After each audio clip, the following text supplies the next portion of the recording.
The alarm screamed at 5 o'clock a.m., same as yesterday, same as the day before that. Another day in the endless cycle. The air in my rented room was chilly, the thin blanket barely keeping the pre-dawn dampness at bay. Outside, the city was still mostly asleep, but my day had already begun. Oatmeal, lukewarm water, cheap instant coffee that tasted like burnt plastic. Getting dressed in clothes that were clean but worn, chosen for durability, not style. Then the bus ride across town to the coffee shop where I spent my mornings wrestling with a faulty espresso machine and pretending to care about Karen's latte having the perfect amount of foam. This was my life. Wake, work one job, commute, work another job, data entry, mind-numbing but necessary, commute again, maybe grab a third short shift cleaning offices if I could find one, then home. Home to this cramped room, to cheap ramen, or maybe rice and beans if I felt extravagant. Then, textbooks. Finance, business management, investment strategies. Hours spent hunched over borrowed books from the library, notes scribbled on scrap paper, the flickering desk lamp, my only companion, until exhaustion finally claimed me. All of it, every grueling hour, every sacrificed weekend, every penny saved, was for one thing, the dream. My own firm. Apex Holdings. A name I'd whisper to myself in the dark, a beacon pulling me through the drudgery. It wasn't just about money, it was about escape. About independence. About proving something. To them. To myself. I pulled up my banking app on my cracked phone screen. It was a ritual, the one small spark of satisfaction in my day. The numbers were climbing, slowly, agonizingly, but steadily. 32,151.78. Almost there. The initial seed money I needed. Just a little longer. A small, tired smile touched my lips. Another day. Another dollar closer. I murmured to the empty room. That night was family dinner night. A mandatory performance I dreaded but couldn't avoid. Walking into my parents' house always felt like stepping onto a stage where I was perpetually miscast. The house itself wasn't extravagant, not like the one some of their friends had, but it was comfortable, upper middle class, a comfort bought largely on the back of my father's dwindling business prospects and my mother's relentless social maneuvering. Isla, my younger sister, the golden child, was holding court at the dining table. She was recounting with dramatic flair her latest failure, a disastrous audition for some reality TV show. "They just didn't get my vision, Mom," she wailed, tossing her perfectly highlighted hair. "It was totally rigged." Valeria, my mother, fussed over her, patting her hand, murmuring soothing platitudes. "Oh, sweetie, don't worry. You're too talented for them. We'll find something else. You just need the right opportunity." Her eyes glowed with that blind adoration she reserved solely for Isla. My father nodded vaguely, his expression weary. He was stressed. I could see the lines deepening around his eyes, but he never challenged Valeria, never questioned Isla's endless stream of expensive whims. I tried, foolishly, to inject a dose of reality. "Maybe you could get a part-time job, Isla? Save up for acting classes?" Valeria's head snapped towards me, her expression instantly cooling. "Lena, please. Your sister isn't cut out for that kind of work. She's sensitive. She needs support, encouragement. You're the responsible one. You understand that." "Yeah." Ah, yes. Responsible. The family code word for the one we don't have to worry about, the one who doesn't cost us anything, the one who can fend for herself. Isla rolled her eyes dramatically. "Yeah, Lena, because waiting tables is such a stepping stone to stardom.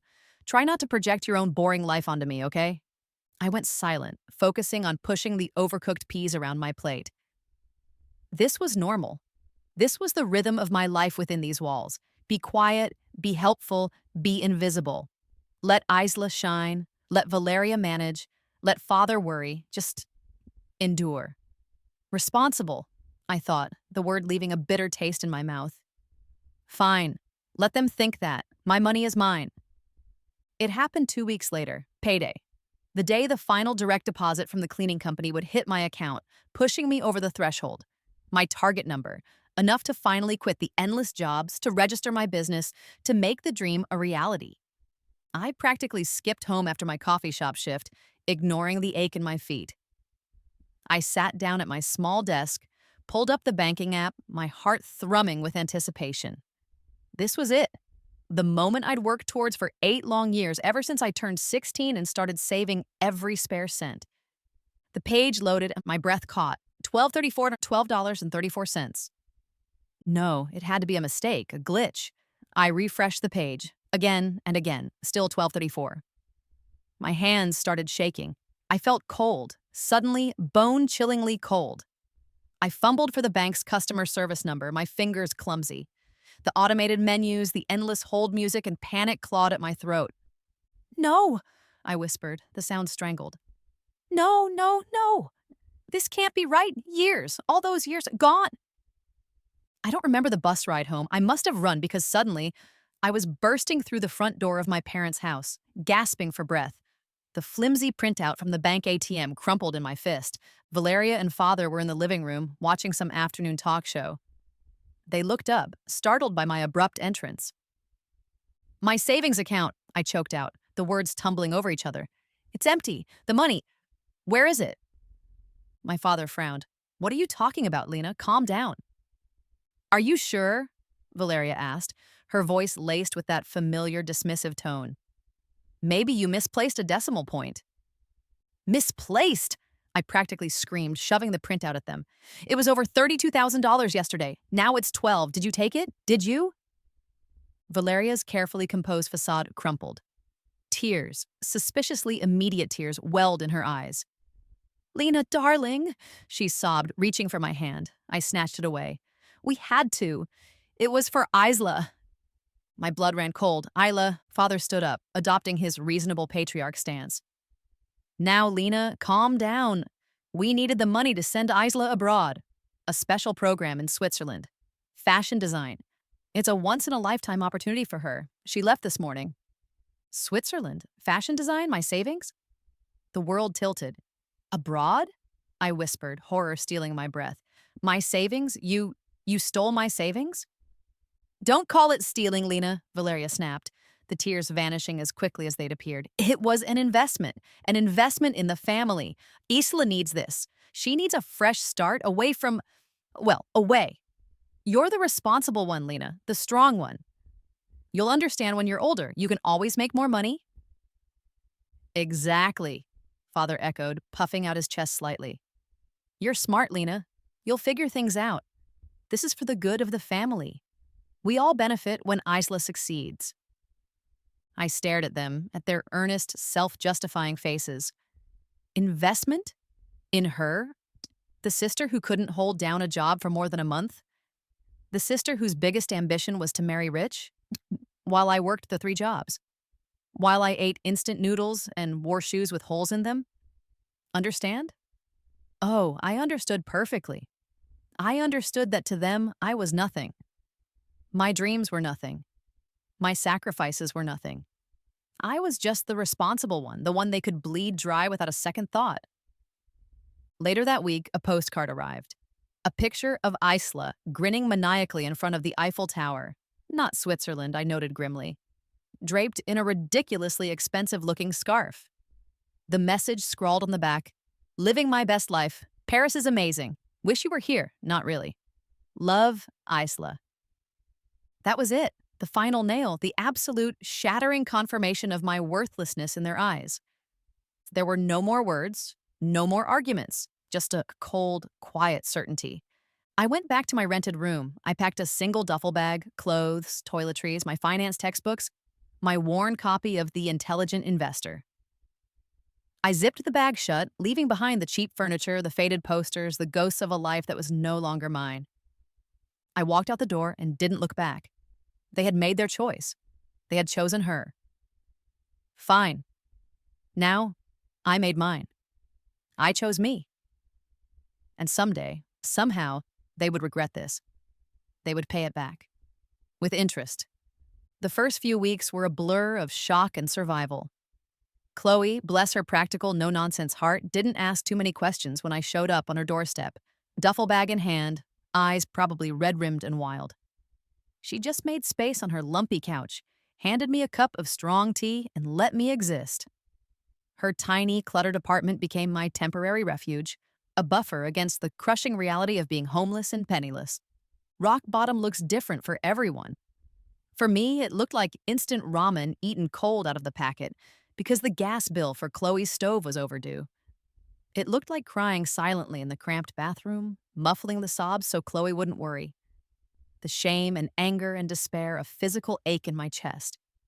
It looked like juggling three soul crushing jobs: scrubbing toilets in a downtown office building late at night, serving lukewarm coffee with a forced smile during the morning rush, and inputting endless streams of data in a windowless back office in the afternoons. The exhaustion was bone deep, settling into my muscles, clouding my thoughts. The humiliation was a constant companion, a bitter taste in my mouth. This is it, I'd think, staring at my reflection in a grimy bus window, shadows under my eyes, my clothes perpetually smelling faintly of cleaning chemicals or stale coffee. This is what they left me with. Nothing. But even in those darkest moments, a tiny ember of defiance refused to die. But I won't break. I refuse to break. The memory of their betrayal, of Isla's smug postcard, of my mother's manipulative tears, it wasn't just painful, it was fuel. The turning point came, as they sometimes do, unexpectedly. The late night office cleaning job included a small boutique investment firm called Sterling Ventures.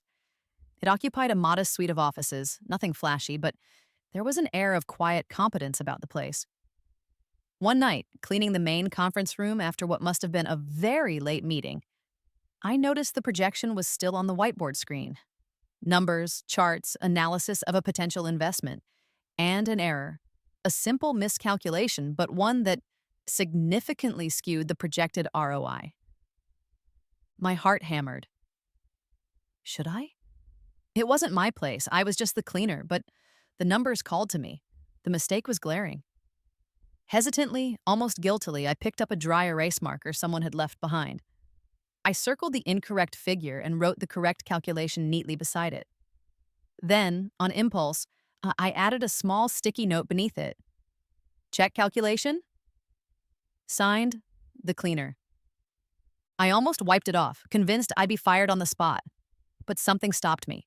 What did I have to lose? The next evening, the office manager intercepted me as I was starting my rounds. "Mr. Sterling wants to see you," she said, her expression unreadable. My stomach plummeted. This was it, fired for messing with their whiteboard. I followed her numbly to the corner office. Mr. Sterling was older, maybe late 50s, with sharp eyes behind wire-rimmed glasses and an air of no-nonsense authority. He gestured to the chair opposite his desk. "You're the cleaner who left the note?" he asked, his voice gruff. "Yes, sir," I whispered, bracing myself. "I'm sorry, I shouldn't have—" "Sorry?" He cut me off, picking up a printout from his desk. "This correction. It saved us from making a potentially costly mistake. How did you spot it?" I explained hesitantly at first, then with growing confidence, walking him through the calculation, pointing out the flawed assumption. I talked about return on investment, risk assessment, market volatility, concepts I'd devoured in my textbooks during sleepless nights. He listened intently, asking sharp, probing questions. He wasn't just testing me, he was genuinely interested. When I finished, he leaned back in his chair, studying me for a long moment. "You're wasted scrubbing floors," he said finally. "How would you like a job? Entry-level assistant, research, analysis. Low pay, long hours, but you'll learn." It felt like the sky had opened up, a chance, a real chance. "Yes, sir," I said, my voice choked with emotion. "Thank you. Yes." This is it, I thought, walking out of his office on trembling legs. A chance. Don't screw it up. I didn't. I poured everything I had into that job. I was the first one in, the last one out. I absorbed information like a sponge. I read every report, listened in on every meeting when allowed, asked questions, learned the intricacies of the market. Mr. Sterling became my mentor. He was demanding, old school, sometimes brutally honest, but he was fair. He saw the hunger in me, the raw talent that my own family had been blind to. He gave me small accounts to manage, then larger ones. He taught me about discipline, about patience, about calculated risk. I made mistakes, of course, but I learned from them, and I had instincts. A gut feeling for the market, an ability to see patterns, to spot opportunities others missed. Years started to blur. 6 years. 6 years of relentless work, of laser focus. I moved up the ranks at Sterling Ventures. Analyst, senior analyst, junior partner. The shy, uncertain girl who scrubbed floors was gone, replaced by Lena Moore, the sharp, confident finance professional. My wardrobe changed. Tailored suits replaced worn jeans. My posture changed. Head held high, shoulders back. My voice changed. Calm, assured, decisive. The haunted look in my eyes faded, replaced by a cool, assessing gaze that missed nothing. I started making bigger deals, managing significant portfolios. My name began to circulate in the tight-knit finance world. Lena Moore, the quiet woman with the killer instincts, the one who could turn dross into gold. Remember why you're doing this, I'd remind myself during the long nights, the high-pressure negotiations. Remember what they took. Every success is a step closer to making them pay. The memory wasn't just pain anymore, it was rocket fuel. Finally, after 6 years, I was ready. I had the experience, the reputation, the connections, and thanks to savvy personal investments and substantial bonuses, the capital. I resigned from Sterling Ventures. Mr. Sterling understood. He clapped me on the shoulder, wished me luck, and even offered to be one of my first investors. Apex Holdings was born. My dream realized the office wasn't huge, but it was sleek, modern, overlooking the city skyline. Glass walls, minimalist furniture, the latest technology. It screamed success, competence, power. It was everything my old rented room wasn't. We, my small, hand-picked team of brilliant, hungry analysts, hit the ground running. We specialized in strategic acquisitions, turning around struggling companies, sometimes employing tactics that were aggressive, ruthless, some called it. Precise, I preferred. We didn't play games, we played to win. Apex Holdings became known for its sharp analysis, its bold moves, its impressive returns. I stayed out of the limelight, letting the results speak for themselves. Clara Lynn might have needed the mystery, but Lena Moore thrived on competence. In the circles that mattered, the boardrooms, the trading floors, the high-stakes negotiations, everyone knew who I was. Phase 1, rebuilding my life, achieving success beyond anything my family could comprehend, was complete. Now, I thought, a cold knot tightening in my stomach, now for phase 2. The whispers started subtly at first, snippets of information filtering through the layers of insulation I'd built around my new life. Chloe, my steadfast friend, mentioned seeing Isla at a cafe downtown, looking a bit rough around the edges. A distant cousin forwarded one of Valeria's increasingly frantic group emails pleading for family support during difficult times. I didn't reply, didn't engage, but I filed the information away. The once-in-a-lifetime opportunity in Switzerland or Paris or wherever Isla had actually landed had predictably imploded. Details were scarce, but the picture painted was one of scams, bad decisions, and a spectacular lack of talent or effort on Isla's part. She'd burned through my life savings with nothing to show for it but a few Instagram photos and a mountain of debt her parents were now struggling to manage. She was back home, back in the house bought with my father's dwindling funds and, indirectly, my stolen future. She was jobless, bitter, her youthful charm curdling into resentment. The golden child had tarnished, but her sense of entitlement remained stubbornly intact. She still expected the world to cater to her whims, still blamed everyone but herself for her failures. My parents were drowning. They'd tried to bail Isla out naturally. Thrown more good money after bad, trying to prop up her failed ventures, trying to maintain the facade of their upper-middle-class lifestyle. They'd remortgaged the house, taken out high-interest loans, maxed out credit cards. Their own small business, already struggling due to my father's lack of foresight and Valeria's focus on social climbing, had finally shuttered. They were desperate. They tried to reach me, of course. Old email addresses bounced back. My old phone number was disconnected. They sent messages through relatives, veiled pleas disguised as casual inquiries. Just wondering how Lena's doing? Tell Lena her mother asks after her. I ignored them all, radio silence. 6 years of it, let them wonder, let them stew. Then came the memo that landed on my desk at Apex Holdings. Standard procedure. notification of upcoming property auctions resulting from foreclosures initiated by companies whose debt portfolios we managed. I scanned the list, my eyes catching on a familiar address. My address, my childhood home. They'd defaulted on the second mortgage or maybe one of the desperate loans they'd taken out against the property. And the company holding the debt? One Apex Holdings had strategically acquired months ago. A slow, cold smile spread across my face. The pieces were falling into place, almost too perfectly. It wasn't just luck. It was the culmination of years of quiet, patient maneuvering. Buying up distressed debt was part of Apex's strategy, but acquiring this specific debt hadn't been entirely coincidental. I'd been waiting for an opportunity, and they had handed it to me. Perfect timing, I murmured to the empty office.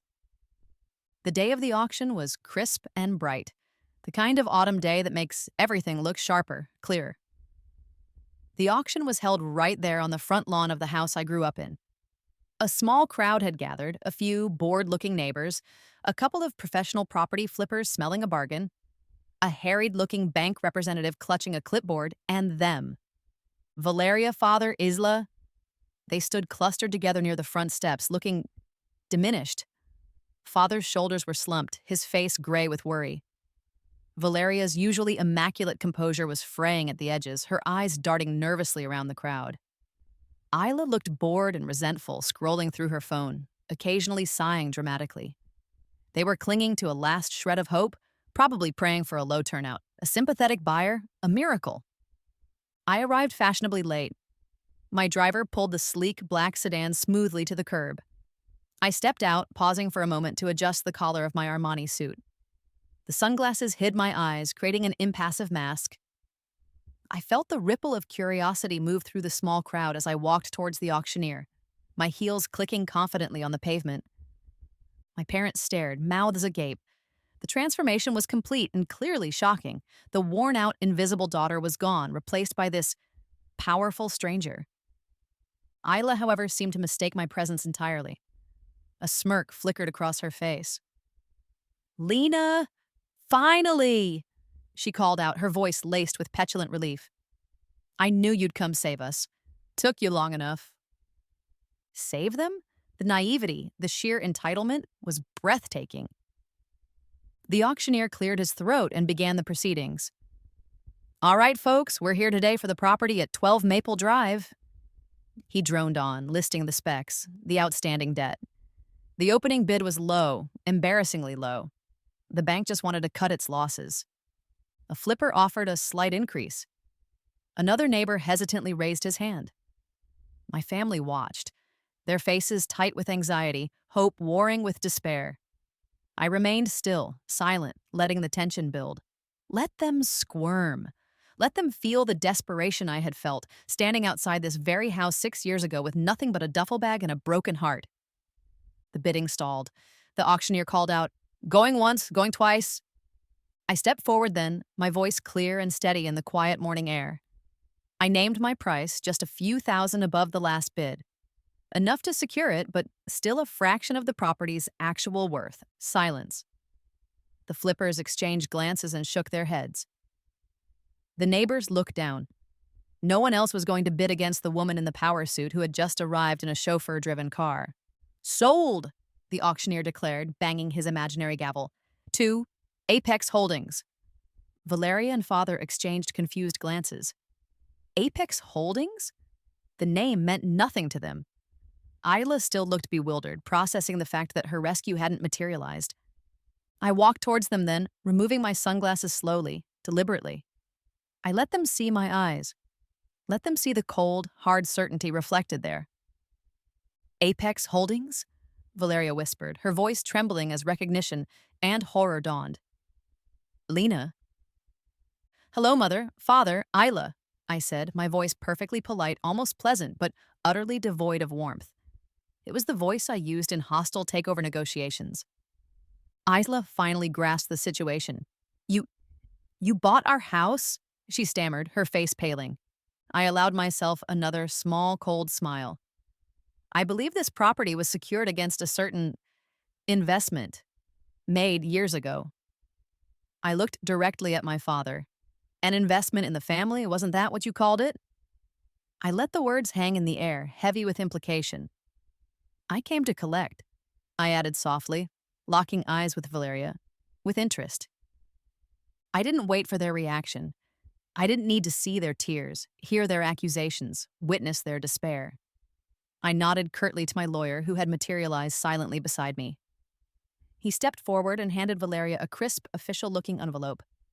Eviction notice, he stated flatly. You have 30 days to vacate the premises. Then I turned. I walked back to my car, slid into the plush leather seat, and didn't look back as the driver pulled smoothly away from the curb, leaving my family standing on the lawn of the house that was no longer theirs, their faces a mixture of shock, disbelief, and dawning, ruinous understanding. Checkmate. The eviction was swift, impersonal, handled entirely by lawyers and property managers. I didn't involve myself directly. I didn't need to. The system, the one I now understood and controlled, did the work for me. 30 days later, the house stood empty, another asset on Apex Holdings' balance sheet. But I wasn't finished. Owning their house wasn't enough. The world needed to know the truth. Not my truth necessarily, but a truth. A story. I wrote it myself, late at night, after the long hours at the office. I poured out the years of neglect, the constant belittling, the soul-crushing weight of being the responsible one. I wrote about the stolen savings, the desperate struggle for survival, the slow climb back from nothing. And yes, I wrote about the quiet, calculated revenge. I wrote it all under a pseudonym, Aurora, the dawn after a long night. I didn't expect much. Maybe it would resonate with a few people. Maybe it would just be a cathartic exercise. I self-published it quietly, mostly online. It exploded. The invisible daughter struck a nerve. It tapped into a vein of resentment, of unspoken family injustices, of the quiet rage of the overlooked. It went viral. Shared on social media, discussed in online forums, featured on blogs. It climbed the bestseller lists, first online, then in print. People were talking about Aurora, about her story, about the cold, satisfying justice she exacted. Of course, the anonymity couldn't last. Journalists smelling a bigger story started digging. They were professionals. It didn't take them long to connect the dots. The timeline, the specific financial details I'd carefully, vaguely included, the recent high-profile auction of the Moore family home, the meteoric rise of Apex Holdings and its enigmatic CEO. The headlines were inevitable. Best-selling author Aurora, revealed as Lena Moore, CEO of Apex Holdings. The real story behind the invisible daughter, finance tycoon's shocking family betrayal. The fallout from my family was brutal. The public shaming was relentless. They were exposed. Valeria, the socialite wannabe, was now seen as a parasite who preyed on her own child. Father, the weak-willed enabler, was condemned for his complicity. Isla, the spoiled princess, became a symbol of entitlement and casual cruelty. Their community turned on them. Neighbors crossed the street to avoid them. Former friends screened their calls. Local businesses refused them credit. They were disgraced, ostracized, utterly alone. Isla's remaining socialite friends dropped her like a hot rock. Association with her was now social suicide. They were ruined, not just financially, but socially, emotionally. It was, in its own way, more devastating than simply taking their money. And then, I made my final move. It wasn't about forgiveness, it wasn't even about revenge, not directly, it was about control, about severing the final ties. Through Apex Holdings, I discovered my parents had a slew of other outstanding debts. Credit card balances, small personal loans, lingering medical bills from father's health scares. They were drowning in red ink, with no assets, no income, no hope of ever climbing out. I instructed my finance team to quietly buy up all that debt, every last penny. Then, I issued a single order, cancel it, write it off. A formal letter was sent from Apex Holdings, cold, impersonal, legalistic, informing Valeria and father that all their known outstanding debts had been settled by an anonymous benefactor. No explanation, no contact information, just settled. They were debt-free, but they had nothing. No house, no savings, no business, no social standing. They were back at zero, just like I had been 6 years ago. But they didn't have my drive, my skills, my burning need to prove themselves. They were simply empty, free to fail entirely on their own terms.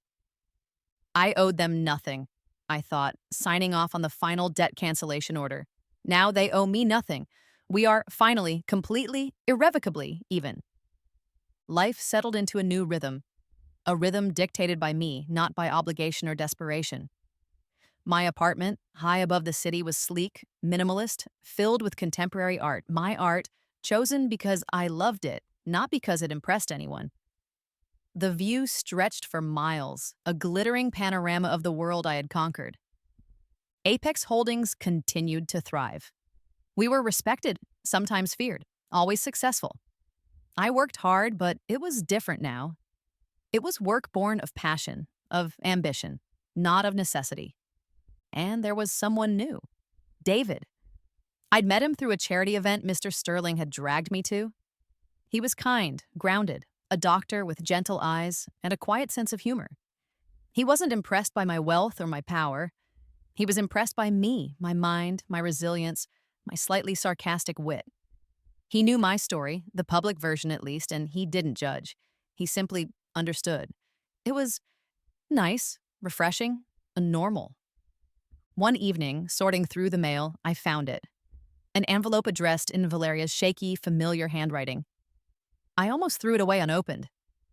Curiosity, a faint echo of the past, made me pause. I slid it open. It was rambling, much like the letters I'd ignored before, full of self-pity, excuses disguised as apologies, and a desperate, cloying plea. Didn't know what we had, a sentence jumped out. So lonely now. Isla isn't herself. Please come home, Lena, please. We miss you. I read it through once, my expression unchanging. The words, which once would have ripped my heart out, now felt distant, like reading about characters in a book I no longer cared about. I walked over to the fireplace, a sleek, modern gas unit set into the wall. I held the letter over the low flame. The paper caught, curled, blackened. The desperate words turned to ash, drifting upwards, disappearing. No anger, no sadness, no regret. Just quiet finality, closure. I turned away, looking out at the glittering city lights, the vast expanse of the night sky. A small, almost imperceptible smile touched my lips. They taught me the value of money, I thought, the words a silent echo in the peaceful room. I taught them the price of underestimating me.